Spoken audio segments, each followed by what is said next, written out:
2021 was a crazy year for pop music. 6 out of the top 10 biggest artists in the world released an album. Justin Bieber, Ed Sheeran, Drake, Billie Eilish, Taylor Swift, and a surprise appearance from the one and only Adele. That's like the dream team of pop music, with 43 Grammys shared among them. As expected, these albums performed incredibly. I made this chart which shows the total stream count of their albums this year on Spotify. The y-axis is in billions of streams.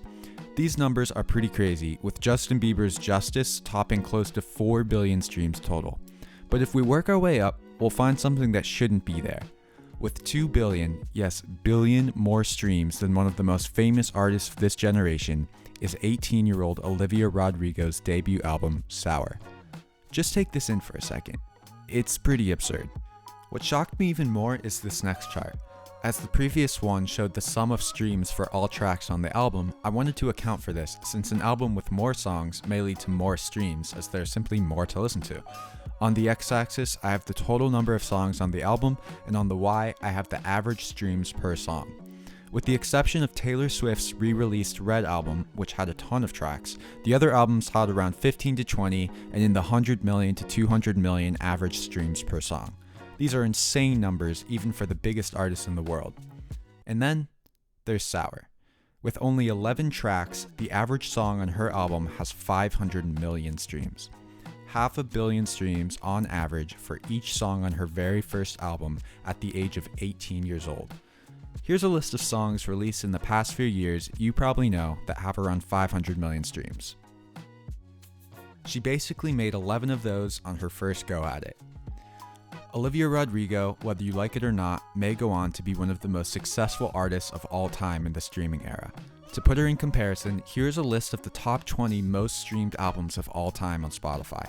Ed Sheeran unsurprisingly tops the list with Divide, then we see other huge names like Post Malone, Dua Lipa, Drake, etc.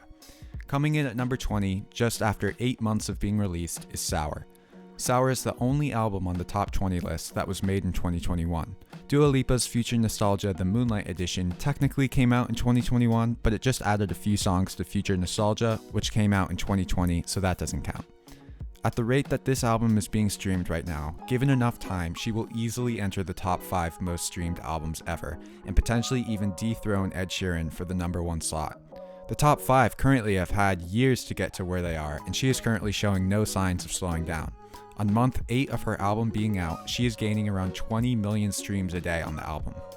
If you look at the average streams per song on the album, as we did before, Olivia Rodrigo actually comes in at 5th, trailing closely behind Beer Bongs and Bentleys, Hollywood's Bleeding, Multiply, and When We All Fall Asleep, Where Do We Go? All records that have been out since at most 2019. If you're not impressed yet, I leave you with 2 more things to consider. 1, with the exception of a couple guest writers on 3 songs, Olivia Rodrigo and Dan Nigro, her producer, pretty much exclusively wrote the entire album together. The only other artists in this top 20 list that do something similar is Ed Sheeran and Billie Eilish. Everyone else had a pretty large team of writers on the album. This means Rodrigo will not only have one of the most successful albums of all time as an artist, but owns around half of all the composition royalties generated from it. And 2, Sour is Rodrigo's debut album. This is the only other debut on the top 20 list, other than Stoney by Post Malone and Don't Smile at Me by Billie Eilish. Yet another incredible feat. After looking at this data, you have to wonder, what in the world caused this? Don't get me wrong, I think it's a great album and I think she's super talented, but there's tons of great albums and tons of talented artists out there. What did she do differently? I think there is one main reason, but before I get into that, I have to also mention a few other factors that led to this perfect storm. For starters, she fits the standard bill for what we've come to know as a pop star. Great voice, lovable personality, teen heartthrob, we've seen it before. 2, she had a story behind her and the album. The drama with Joshua Bassett, who by the way released some great songs telling his side of the story, no doubt provided an incredible fuel for people to latch onto the songs of Sour. It's a relatable, angsty breakup story that teens just can't get enough of. And 3, the actual music draws from so many different influences, mostly with the help of her 39-year-old producer, that many of the songs can appeal to age groups much older than her target demographic, being Gen Z. Millennials hearing Good For You were instantly taken back to their angsty teenage days listening to Paramore, and could attach to the song just as easily as someone younger today could.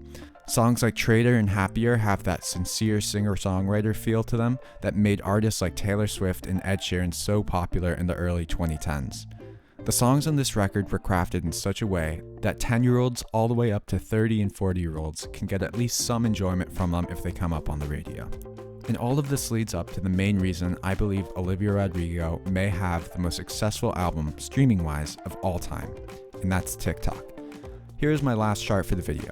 I totaled all the videos made on TikTok with all the songs from each of the albums we looked at earlier that dropped in 2021. These numbers are in the millions. Billie Eilish had over 3 million videos created on the platform with the songs from her most recent album. Pretty impressive. I think you know what's coming though. Where is Sour?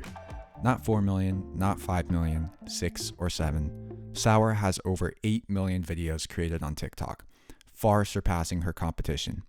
It's like every song on her album was perfectly crafted for people to make a video with on the TikTok platform. The more content her music is in, the more people are constantly being exposed to it, which will lead to them wanting to then stream it on Spotify. By the way, there was only one other album I could find from 2021 that actually beat out Olivia Rodrigo in this category. Her album Planet Her is currently the third most streamed album of 2021. I might make a separate video on just breakout TikTok stars alone to show the sheer power of the platform. In summary, Olivia Rodrigo put up some serious streaming numbers this year. Whether you like her music or not, you have to admit that what Sour accomplished is unbelievable. Let me know what you think in the comments, and until next time, peace.